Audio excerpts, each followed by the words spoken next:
আজকের এই গুরুত্বপূর্ণ আলোচনা সভার সম্মানিত বিজ্ঞজন, সভাপতি এবং এলাকার এই নিউ ইংল্যান্ড বস্টনের গুণী ব্যক্তিবর্গ এবং সকল আসসালামু আলাইকুম রহমতুল্লাহ। আমি আমার মূল বক্তব্য আমি খুব একদম সামারি ম্যানারে সময় দিব না। আমি বিষয়টা অনেক বড়, আমি আসলে কতটা জাস্টিস করতে পারবো। দ্বিতীয়ত এখানে যে পলিটিক্যাল কথা টপিকটা আছে, আমি কোনো এক্সপার্ট না পলিটিক্যাল সায়েন্সের উপরে। তো সব মিলিয়ে কিছু সুফিজমের উপরে যে জানাশোনা, যে যতটুকু আল্লাহ রাব্বুল আলামিন দেখার বোঝার সুযোগ দিয়েছেন ইসলামের বেসিসে, আমার সেই ব্যক্তিগত অনুধাবন যেটা, সেটি আমি একটু বলার চেষ্টা করবো এই টপিকের আলোকে। তার আগে দুটো বিষয় আমি একটু আলোচনা করতে চাই। একটা হচ্ছে, এখানে একটা কথা এসেছে কয়েকবার যে তাসাউফ কি শরীয়তের বাইরে না ভিতরে। এটি একটি অত্যন্ত মানে একটা বার্নিং একটা টপিক, এটা প্রায় এটাকে দিয়ে নিগেট করা হয় তাসাউফকে। কিন্তু আমরা আমাদের এবং যারা এই কথাটা বলেন, অভিযোগটা করেন, তারাও সবাই জ্ঞানী গুণী ব্যক্তি। তো তারাও সুফিজমের ইতিহাস জানেন, ইসলামের ইতিহাস জানেন, সুফিজমের ডেফিনেশন, ক্যারেক্টারিস্টিক্স গুলো জানেন, ইসলামের যে প্রিন্সিপালস গুলো জানেন। তারপর ওনারা এই ধরনের কথা কেন বলেন? আমার কাছে মনে হয়েছে, এখন আমি যদি কনক্লুশন দিই, আমার মত হচ্ছে তাসাউফ বা সুফিজম শরীয়তের বাইরের কিছু নয়, শরীয়তের বাইরের কিছুকে অনুমোদন করে না। কিন্তু আপনি যদি ফিকহি দৃষ্টিভঙ্গি থেকে বলেন, ফিকহি যেটি ডিরাইভড নলেজ, শরিয়া থেকে, শরিয়া হচ্ছে আমাদের বেসিক, আমাদের যে স্ট্যান্ড। এরপর হচ্ছে ফিক হচ্ছে শরিয়ার পরবর্তী ধাপ, যেটি আমাদের ডেইলি লাইফকে, আমরা সবাই মূল শরিয়ার যে প্রিন্সিপাল, সেগুলো আমরা তো বুঝতে পারি না, জানতে পারি না। ফিকের মাধ্যমে ফুকাহায়ে কেরাম বা উলামায়ে কেরাম আমাদেরকে সেগুলো বলেন এবং আমরা সেগুলো অনুসরণ করে আমাদের যে মাইন্ডসেট, মেন্টাল মেকআপটা তৈরি হয়। কেউ যদি বলে যে সুফিজম ফিকহের পুরোপুরি অনুসার করে না, আমি এটা এগ্রি করি। কিন্তু কেউ যদি বলে যে সুফিজম শরিয়ার অনুসরণ করে না, আমি এগ্রি করি না। যারা বলেন যে সুফিজম শরিয়ার অনুসরণ করে না, আসলে ওনারা নিজেদের অজান্ত, ওনারা যেটা বলতে চান সেটা হচ্ছে আসলে সুফিজম ফিকের অনুসরণ করে না। ওনারা ফিক আর শরিয়াকে গুলিয়ে ফেলেন। এই দুটো কিন্তু উলামায়ে কেরাম জানেন যে দুটো কিন্তু আলাদা বস্তু, আলাদা সাবজেক্ট, আলাদা একটা স্ট্রিম। ফিক পরিবর্তনশীল। হানাফি মাযহাব থেকে শুরু করে হানাফি, মালিকি, শাফি, হাম্বলি, এই চারটি মাযহাব আছে। ওইগুলোর মধ্যেও নানান ধরনের বিবর্তন হয়েছে, চিন্তাগত, এটি পরিবর্তন হয়েছে যুগের সাথে সাথে। এটার নানান ধরনের অনুশাসনগত, এটার চিন্তাগত নানান ধরনের পরিবর্তন এগুলোর মধ্যে হয়েছে। কিন্তু শরিয়ার মধ্যে কোনো, এটা কনস্ট্যান্ট, এটার মধ্যে কোনো পরিবর্তন কিয়ামত পর্যন্ত হবে না। যেহেতু সুফিয়ায়ে কেরাম ওনারা অন্তর্দৃষ্টি সম্পন্ন ব্যক্তি, ওনারা যুগের চাহিদা বলেন, মানুষের প্রয়োজন বলেন, ইসলামের কোর গাইডিং প্রিন্সিপাল বলেন, এগুলো সম্পর্কে ওনারা অত্যন্ত সূক্ষ্মভাবে ওনারা অবহিত থাকেন। সেজন্য ওনারা এমন ভাবে অনেক সময় কিছু ওনারা রুলস অ্যাপ্লাই করেন, কিছু কাজ করেন, কিছু নীতিকে প্রমোট করেন, যেগুলো হয়তো সমকালীন কন্টেম্পোরারি ফিকের সাথে কমপ্লাই করে না, কিন্তু এগুলো কিন্তু শরিয়ার সাথে কমপ্লাই করে। আমরা যখন ফিকের দৃষ্টিভঙ্গি থেকে দেখব, তখন ওনাদেরকে আসলে আমরা ফিককে যদি আমরা শরিয়া বলি, তখন কিন্তু আমরা বলবো যে এটা শরিয়ার বাইরে, সেদিক থেকে তারা ঠিক। কিন্তু আসল কথা হচ্ছে, গলতটা হচ্ছে ফিক কিন্তু শরিয়া নয়। শরিয়া হচ্ছে কনস্ট্যান্ট কোরআন এবং হাদিসের যে বেসিক যে স্ট্যান্ড, সেটাই মৌলিক যে স্ট্যান্ড, সেটাই যে নির্দেশনা, সেটাই। এবং তাসাউফ এটিকে অক্ষর অক্ষরে মেনে চলে। এটি হচ্ছে এই যে একটা সংঘাত, মানসিক সংঘাত আমরা দেখতে পাচ্ছি সমাজে। যে যেমন একটা উদাহরণ ধরেন, বাংলাদেশে আমরা বাংলাদেশে থাকি, বাংলাদেশে আমরা সমাজে বসবাস করি। একজন বাংলাদেশে একজন আলেমকে যদি আপনি এখানে এসে জুমার নামাজে যদি উনি আসেন, যিনি আসেন নাই, উনি যদি দেখেন যে এখানে ইংরেজিতে খুতবা হচ্ছে, খুতবা দুটো ইংরেজিতে হচ্ছে, উনি শকড হবে। there are hundreds of, maybe thousands of ulama shocked হবে। ওনারা বলল এটা কেমন করে সম্ভব। এখন এটা একটা এক ধরনের কালচারাল শক। কিন্তু এখানে যেটা হচ্ছে সেটাও ফিক মেনেই হচ্ছে। বাংলাদেশে যেটা হচ্ছে আরবিতে খুতবা, সেটাও ফিক মেনেই হচ্ছে। কিন্তু যেহেতু উনি যেহেতু হয়তো পুরোপুরি মিলাতে পারছেন না যে সময়ের সাথে, স্থানের সাথে, স্থান কাল পাত্র যে শব্দটা আছে, ওটার সাথে যে ফিকের অ্যাপ্লিকেশনটা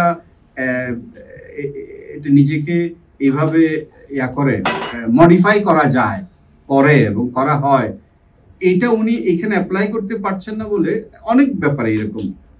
ধরেন একটা খাবারের প্রচলন নাই একটা এরিয়ায়, এই এরিয়ায় ধরেন আরেক এরিয়া আরেক ধরনের খাবারের প্রচলন আছে। এখন সুফি যদি এখানে ওই খাবারের দাম ধরেন অনেক বেশি, উনি অপ্রচলিত একটা খাদ্যকে উনি প্রমোট করলেন, এটা কিন্তু শরিয়াতে আছে, শরিয়া অ্যালাউ করে। কিন্তু সমকালীন যে কাস্টম একটা ফিক, এই যে কাস্টম অ্যালাউ করে না, বা এখানে প্রচলিত নয়, জনপ্রিয় নয়, অনেক ক্ষেত্রে ঘৃণাও করে এই খাদ্যটাকে।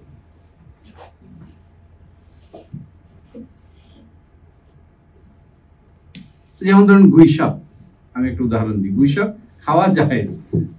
তারপরে ধরেন ফরিং খাওয়া, মানে যেটাকে আমরা এটাকে বলে, যেটা পঙ্গপাল যেটাকে বলে, ওইটাও খাওয়া জায়েজ।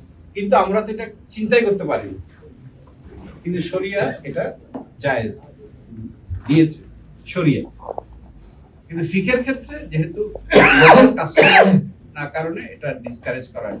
কেউ যদি এটা বলে এখন, সে তখন ওই জনগোষ্ঠীতে খেপে যাবে, শরীয়তের বিরুদ্ধে কথা বলছে।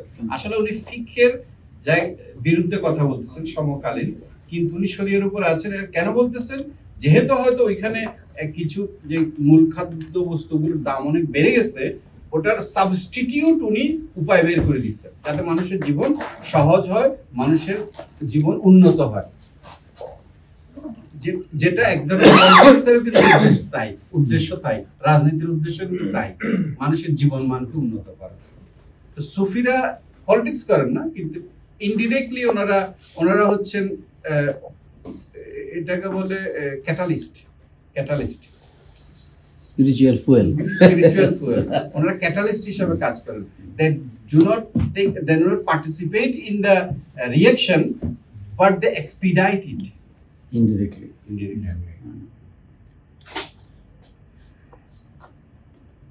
আর দ্বিতীয় হচ্ছে সালাতের কথা আমরা বলছি, যে সালাতের ব্যাপারে মাইজবানি তরিকার একটা গুরুত্বপূর্ণ কিতাব, আমাদের সাকলাইন সাহেব বলছেন যে বেলায়েত মুতলাকা, এটার মধ্যে সালাতের ব্যাপারে উল্লেখ আছে। সালাত শব্দটা হচ্ছে সালউন থেকে উদ্ভূত।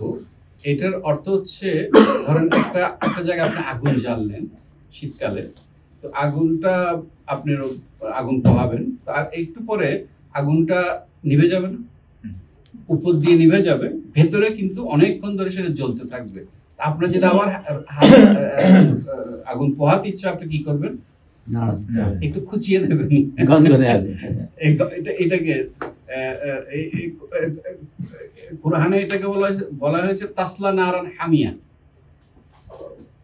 দোজখের আগুনকে বলে তাসলা। এই তাসলা শব্দটিকে কিন্তু সালউন শব্দটা একই শব্দ। সালাত খুঁচিয়ে তোলা আগুন, কিন্তু অর্থাৎ স্রষ্টার প্রেমাগ্নিকে খুঁচিয়ে তোলার নামই হচ্ছে সালাত। সুবহানাল্লাহ, পারফেক্ট ওয়ার্ড। এটি যখন এটি এটি এটি এটি যার মধ্যেই পাওয়া যাবে, তার মধ্যেই এক ধরনের সালাত বিদ্যমান আছে বলতে হবে। এটা হচ্ছে বেলায়েত মুতলাকার বক্তব্য। রাসূল সাল্লাল্লাহু আলাইহি ওয়াসাল্লামের জীবনে আমরা এটাকে যদি একটু উদাহরণ দিই কিভাবে, তাহলে আমাদের জিনিসটা আরো ক্লিয়ার হবে। রাসূল সাল্লাল্লাহু আলাইহি ওয়াসাল্লাম একজন, গতবারও বলছি কথাটা, আমরা সবাই জানি, ডাকলেন সাহাবীগণকে, তোমাদের ভাই মারা গেছে। রাসূল সাল্লাল্লাহু আলাইহি ওয়াসাল্লাম বলেন যে আসো আমরা জানাজা করব। ওনারা জানেন না কে মারা গেছে, কেউ নাইও সামনে। জানাজা বলেন, গায়েবী জানাজা। আমরা যে গায়েবী জানাজা বলি, এখন তো এটা পলিটিক্যাল জানাজা হয়ে গেছে, গায়েবী জানাজা, গায়েবানা জানাজা। তো উনি গায়েবী জানাজা বললেন। উনি নাই, কারটা বললেন, উনি হচ্ছেন ইথিওপিয়ার খ্রিস্টান রাজা। খ্রিস্টান হিসেবে জীবনযাপন করছেন, খ্রিস্টান হিসেবে মৃত্যুবরণ করছেন, খ্রিস্টান হিসেবেই উনি দৈনন্দিন জীবন যাপন করছেন ইথিওপিয়া, বর্তমান ইথিওপিয়া, তখন আবিসিনিয়া বলা হতো। যখন রাসূল সাহাবায়ে কেরামগণ উৎপীড়িত হয়ে যখন ওখানে হিজরত করেন, তখন উনি ওদেরকে আশ্রয় দেন এবং মক্কার কুরাইশ যে কাফেরদের যে এই কাফেলা ওখানে যায়, ওনাদের বক্তব্য উনি শ্রবণ করেন এবং উনি রাসূল সাল্লাল্লাহু আলাইহি ওয়াসাল্লামের প্রতি ভালোবাসা প্রদর্শন করেন, সম্মান প্রদর্শন করেন। এরপরে কি হয়েছে ওটা আমরা জানি না, ওটা অভ্যন্তরীণ ব্যাপার। কিন্তু আমরা যেটা দেখেছি সেটা রাসূল সাল্লাল্লাহু আলাইহি ওয়াসাল্লাম ওনার জানাজা পড়েছেন। আমরা এটার থেকে এইটা বুঝতে পারি যে তার মানে ওনার মধ্যে খোদা প্রেম, রসুল প্রেম ওনার অন্তরে ছিল, কিন্তু ওনার বাহ্যিক আচরণ থেকে উনি কিন্তু শেষ দিন পর্যন্ত একজন খ্রিস্টান হিসেবেই উনি জীবনযাপন করে গেছেন। তাহলে এটা কি সুফি পরিভাষায় এটা হয়তো আমাদের মুসলিম যে শরিয়ার যে 5 ওয়াক্ত সালাত ওইটা না, কিন্তু মৌলিক শব্দগত অর্থের ভিত্তিতে মৌলিক যে অর্থ, যে খোদা প্রেমকে জাগ্রত করে তোলার একটা অবস্থা, সে অবস্থা যার মধ্যে থাকবে, বেলায়েত মুতলাকা বলছে এই অবস্থাকেই আমরা, এই অবস্থা থেকে থাকাকে আমরা এক ধরনের সালাত বলে আমরা অভিহিত করতে পারি। এটা হচ্ছে বিশেষ অর্থে, এটা ইসলামের যে শরিয়া অর্থে না, এটা বিশেষ অর্থে বলা হচ্ছে। তো এই দুটো হচ্ছে আসলে এমনি যেহেতু আলোচনায় আসছে, এই জন্যই জাস্ট ঘটনাক্রমে আমি বললাম। আমার যে কথাটা সেটা আমি তাড়াতাড়ি শেষ করতে চেষ্টা করব। অ্যাকচুয়ালি যে কোনো বিষয়কে বোঝাটা খুব জরুরি, আন্ডারস্ট্যান্ডিং অফ ম্যাটার্স, এটা অনেক ইম্পর্টেন্ট। এই জন্য রাসূল সাল্লাল্লাহু আলাইহি ওয়াসাল্লাম একজনের জন্য সাহাবীর জন্য দোয়া করেছিলেন যে ইয়া আল্লাহ, আপনি এই সাহাবীকে তাফাক্কুহ ফিদ দ্বীন দান করুন। এই তাফাক্কুহ শব্দের এখান থেকে ফিক শব্দটা এসেছে। ফিক হচ্ছে যেমন জুরিসপ্রুডেন্স, আর তাফাক্কু মানে হচ্ছে understanding, deep understanding of matters, উপলব্ধি। এখন আমরা কন্টিনিউয়াসলি আমরা বম্বার্ডেড হতে থাকি, নানান ধরনের ইনফরমেশন আসতে আমাদেরকে, এই যে আমাদের ইন্দ্রিয় দিয়ে, আমাদের ধরেন আমাদের কর্ণ দিয়ে, আমাদের চক্ষু দিয়ে, নানান ধরনের চিন্তা ভাবনা, কথা, নানান ধরনের মতবাদ কন্টিনিউয়াসলি আমাদেরকে হিট করছে, এগুলো আমাদের ভিতরে ঢুকছে এবং ঢুকে আমাদের নিজস্ব শিক্ষা দীক্ষা সব মিলে, আমাদের টেম্পারামেন্ট সব মিলে আমাদের একটা মেন্টাল একটা মেকআপ তৈরি করছে। এখন এই এই আন্ডারস্ট্যান্ডিংটা যদি প্রপার না হয়, তাহলে আমার জাজমেন্ট প্রসেসটা প্রপার হবে না। জাজমেন্ট প্রসেসটা প্রপার যদি না হয়, আমি একটা একটা একটা একটা একটা গুড একটা সোসাইটি আমরা আসলে বিল্ড করতে পারবো না। এই জন্য এই আন্ডারস্ট্যান্ডিংটা খুব ইম্পর্টেন্ট। তো যেটা আমাদের গাইডিং প্রিন্সিপাল তৈরি করবে ব্যক্তিগত এবং সামাজিক। এটা যদি ইসলাম, আমি এখন এখানে আমরা কথা বলছি আসলে গ্লোবাল পার্সপেক্টিভে, কিন্তু আমি আসলে এটাকে নিয়ে যাচ্ছি মূলত উম্মা পার্সপেক্টিভে। কারণ পুরো গ্লোবাল পার্সপেক্টিভে হয়তো কিছু হয়তো টেন্ডেন্সি আমরা মরাল ক্রাইসিসের কিছু হয়তো আমরা আইডেন্টিফাই করার চেষ্টা করব। তার আগে আমরা একটু স্পিরিট অফ কুরআনিক উইজডমের দিকে একটু খেয়াল করি। তো পলিটিক্স, আপনি তো পলিটিক্সের একটা ক্ষমতার একটা বললেন। এই যে আপনি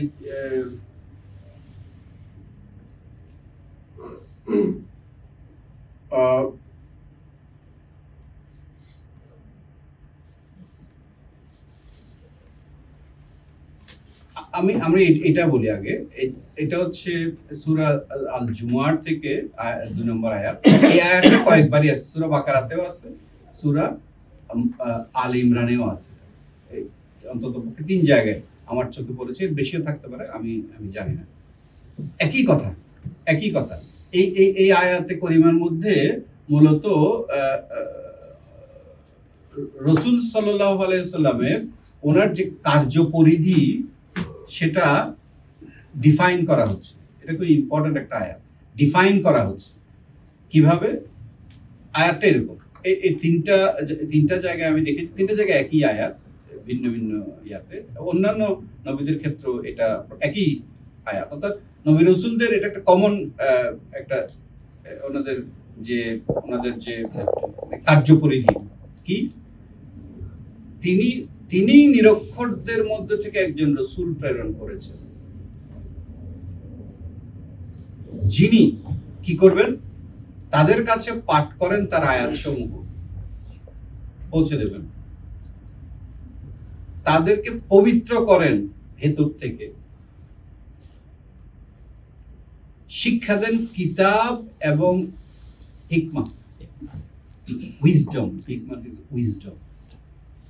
এখানে কোথাও কিন্তু পলিটিক্স নাই। ইনফ্যাক্ট পলিটিক্স শব্দের আরবিক হচ্ছে সিয়াসাত। সিয়াসাত কিন্তু কোরআনে কোথাও নাই। যেটা আছে সেটা হচ্ছে হিকমত বা হাকিম, হিকমত, হুকুম। তো এই যে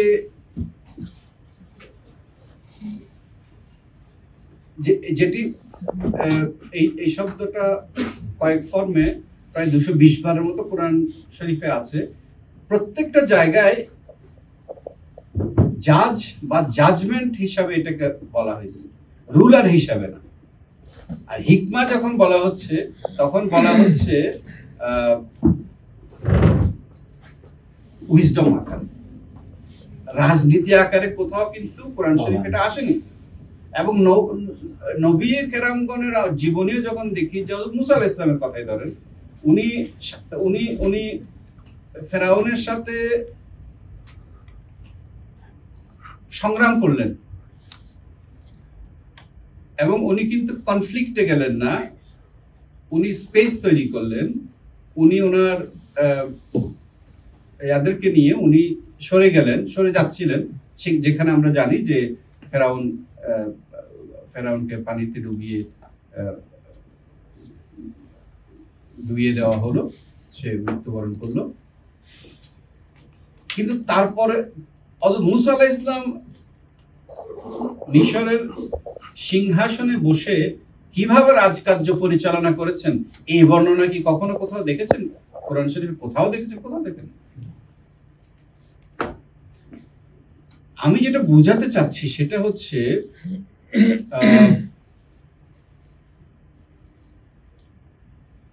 ইসলাম হচ্ছে একটা স্পিরিচুয়াল ধর্ম, নট এ পলিটিক্যাল রিলিজিয়ন।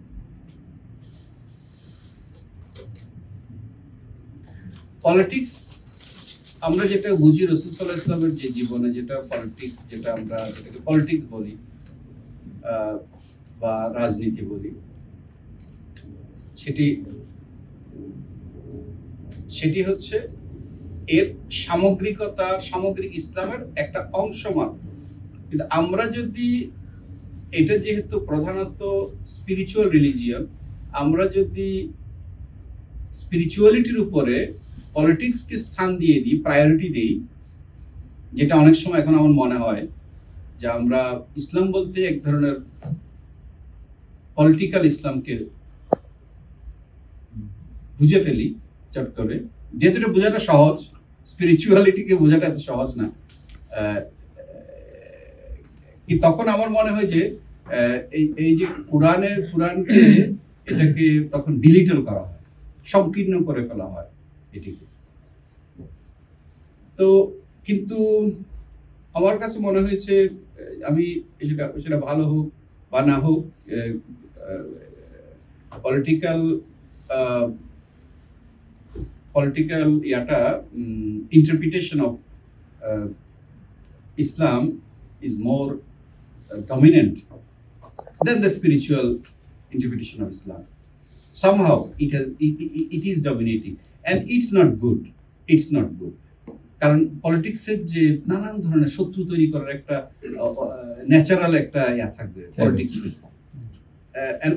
একটা প্রসেস অফ অ্যানাহিলেশন থাকবে, আর যে নিশ্চিহ্ন হয়ে যাক এই ধরনের এক ধরনের সংঘাত করেও করার এক ধরনের ন্যাচারাল একটা, এটা হচ্ছে রাজনীতির একটা স্বভাব।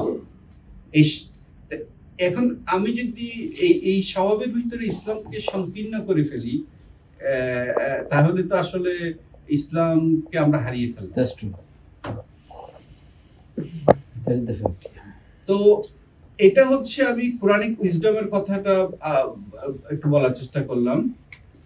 আরেকটা হচ্ছে এখন আমরা তাহলে একটু স্পিরিট অফ মোহাম্মদী উইজডমের দিকে আমরা একটু দেখি। রাসূল সাল্লাল্লাহু আলাইহি ওয়াসাল্লামের জীবনটা জাস্ট আমরা একটু মানে কাটছড়ি লোক, ওনার সারা জীবনটা আমরা ধরেন 3 মিনিটের মধ্যে দেখে ফেলবো। নাজাশির কথা বলছি, নাজাশির প্রতি ওনার যে অ্যাটিটিউড, উনি কিভাবে নাজাশিকে, এটা কিন্তু আমাদের জন্য শিক্ষা। নাজাশি এটা কোনো অ্যাক্সিডেন্টাল ঘটনা না, আমরা এটাকে পেরিফেরাল করে ফেলছি, এই জন্যই প্রবলেম হচ্ছে। অনেক দেখবেন যে আমরা কি কয়জন জানে যে মুনাফিকদের সর্দার আব্দুল্লাহ ইবনে উবাইয়ের জানাজায় রাসূল সাল্লাল্লাহু আলাইহি ওয়াসাল্লাম উপস্থিত ছিলেন এবং ওনার কবরে উপস্থিত ছিলেন এবং ওনার জামা মুবারক মুনাফিক সর্দারের কবরে রাসূল সাল্লাল্লাহু আলাইহি ওয়াসাল্লাম নিজের হাতে দিয়ে দিয়েছেন।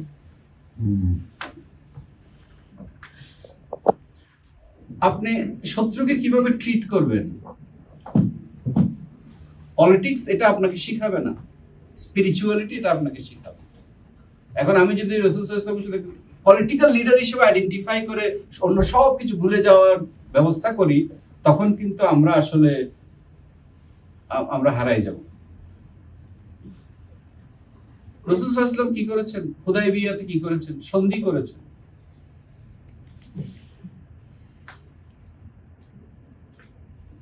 রাসূল সাল্লাল্লাহু আলাইহি ওয়াসাল্লাম যে সমস্ত যুদ্ধের মোকাবেলা করতে হয়েছে, একটিও কি মক্কার আশেপাশে হয়েছে?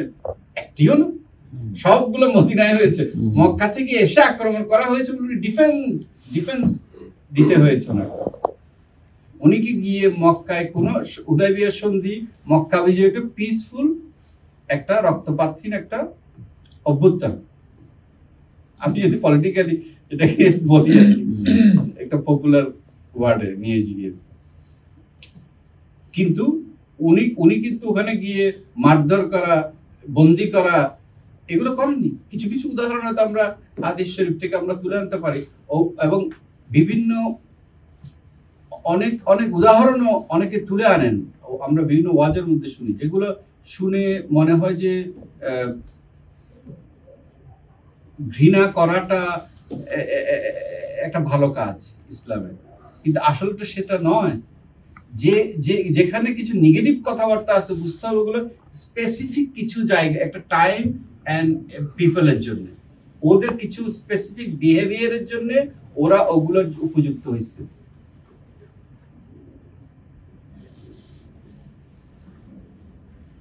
একজন যদি ক্রাইম করে, আপনাকে তো ওকে তো কিছু বলতেই হবে। এট দ্য সেম টাইম কুরআন সূরাতুল মাইদার শুরুতেই যে গাইডলাইনটা দিয়ে দিচ্ছে আমাদেরকে, এটা আমি উৎসাহিত করার জন্য বলছি না, উদাহরণ হিসেবে বলছি, যে আহলে কিতাবদের জবে এবং তাদের সাথে বিয়ে হালাল করা হয়েছে। অর্থাৎ একটা পারিবারিক সম্পর্ক, এটা কি ঘৃণার সম্পর্ক তৈরি করা হয়েছে? না। তৎকালীন সময়ে যখন আহলে কিতাবদের জবে এবং তাদের সাথে বিবাহ সম্পর্ক, পারিবারিক সম্পর্ককে কুরআনে বৈধ করেছে আল্লাহ রাব্বুল আলামিন, এটি কি মুসলিমদেরকে অমুসলিমদের সাথে ঘৃণার সম্পর্ক তৈরিতে উৎসাহী করা হয়েছে, নাকি ভালোবাসাপূর্ণ একটি সম্পর্ক তৈরি করার জন্য উৎসাহিত করা হয়েছে? Exactly.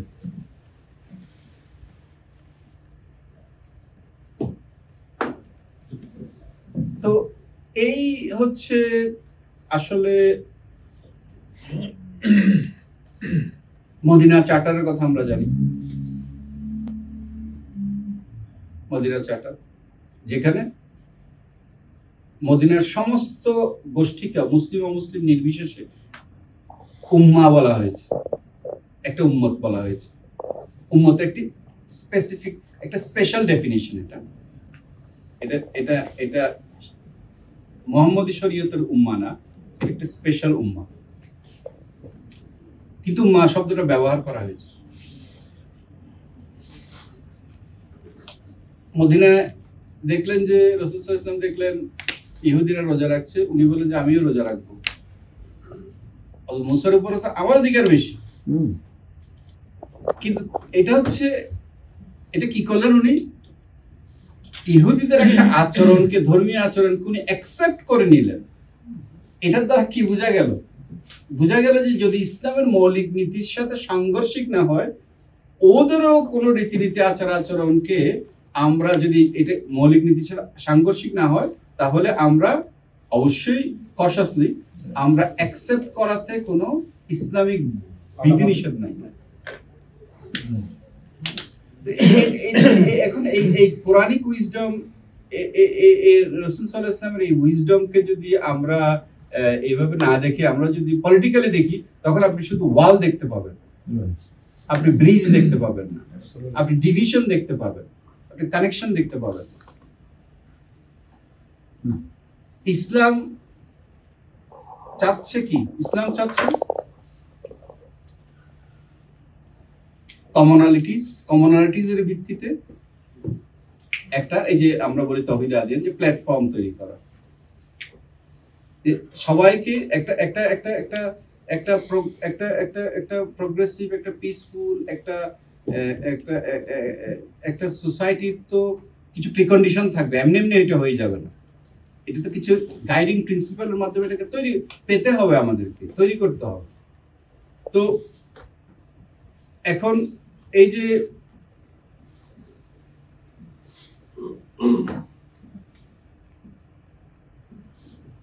obedience to creator or stand together on the commonalities between the religions,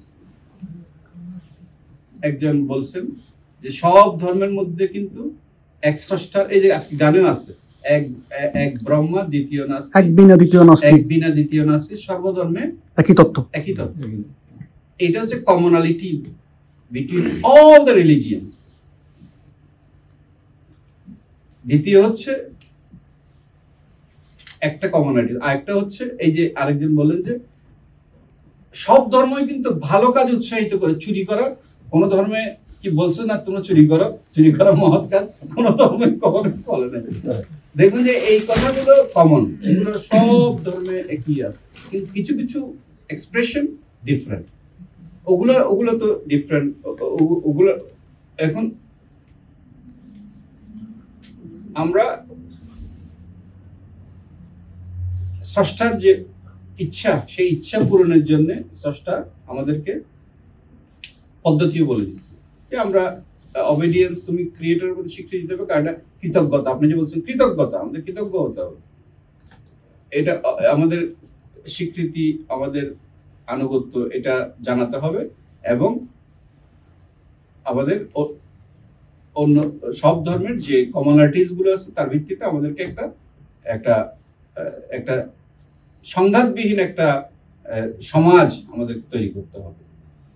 এটা কিভাবে তৈরি হয়েছে আমি আরেকটা বলি।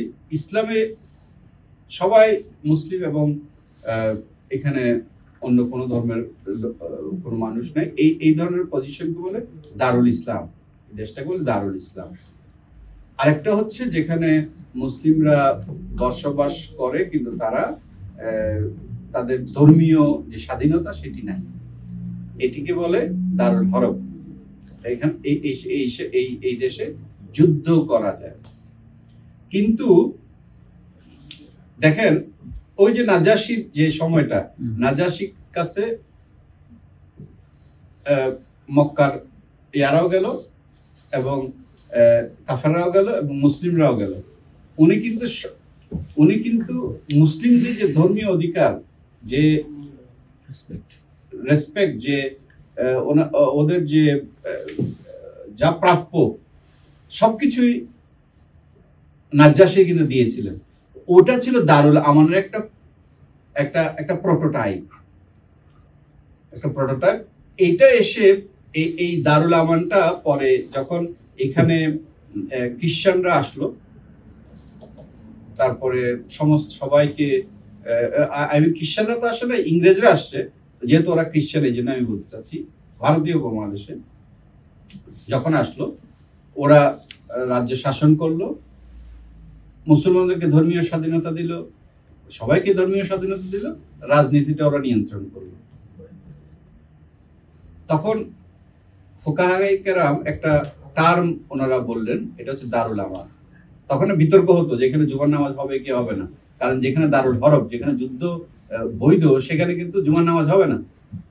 তখন ফুকাহায়ে কেরাম বললেন যে এখানে জুমার নামাজ হবে, কারণ এটা দারুল ইসলাম না, ঠিক আছে, কিন্তু এটা দারুল হরব না, এটা যুদ্ধ, যেটা আমাদের ধর্মীয় স্বাধীনতা আছে,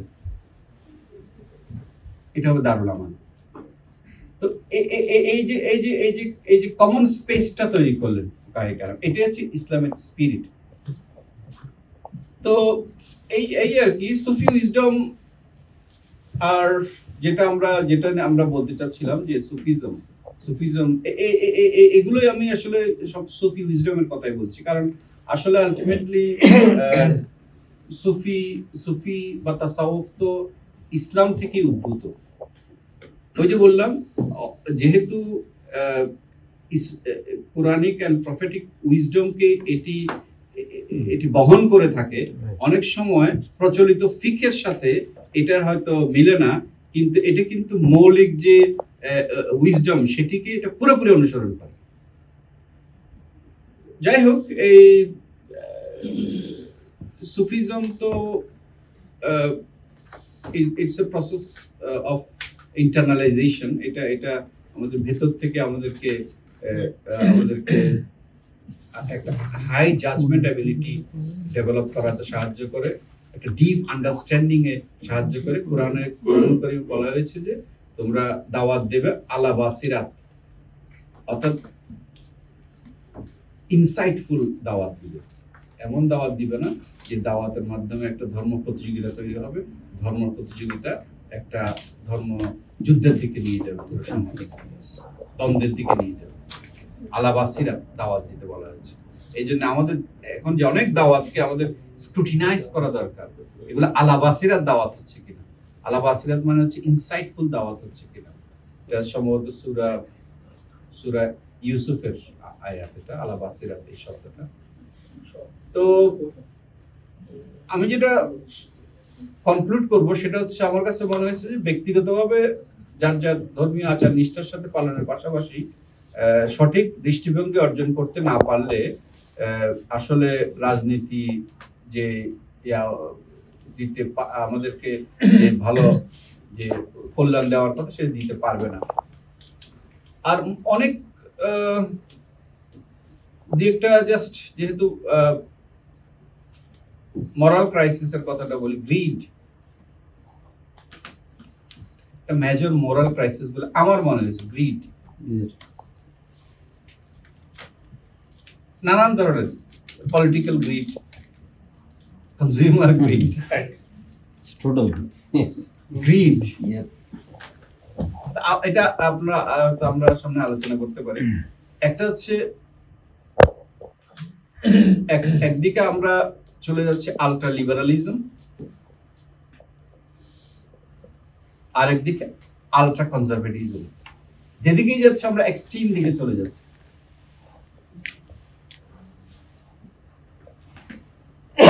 তো আমাদের গাইডিং ভ্যালুস অফ রিলিজিয়ন্স যেগুলো, এটাই হচ্ছে সুফিজম, এটাই হচ্ছে তাসাউফ, যেটা কমিউনিটিসকে বেস করে, হারমোনিকে বেস করে, মার্সিকে বেস করে, ফ্রিডম অফ বিলিফকে বেস করে, ফ্রিডম অফ স্পিচকে বেস করে, ন্যায়, নীতি, সাম্য, দয়া এই গুণগুলোকে প্রমোট করে।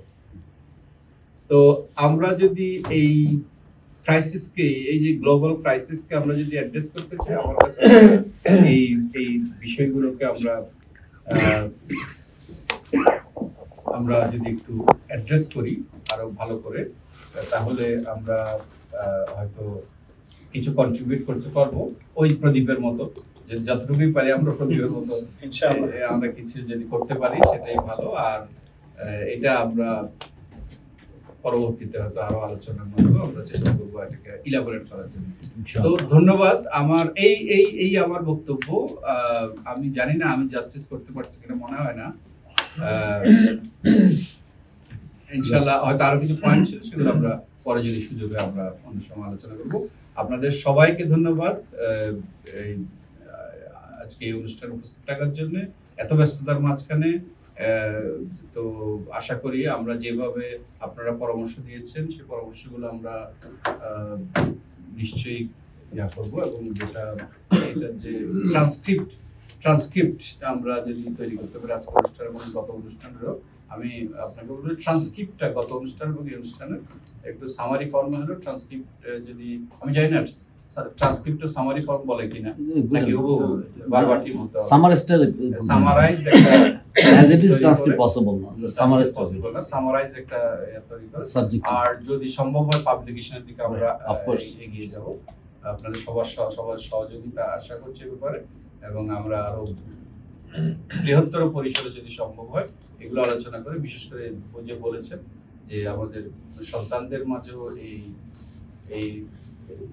এই কথাগুলো আমাদের জানান দেওয়া উচিত, কারণ তাদের তো গাইডিং প্রিন্সিপাল লাগবে, তারাই তো পৃথিবীকে তৈরি করবে।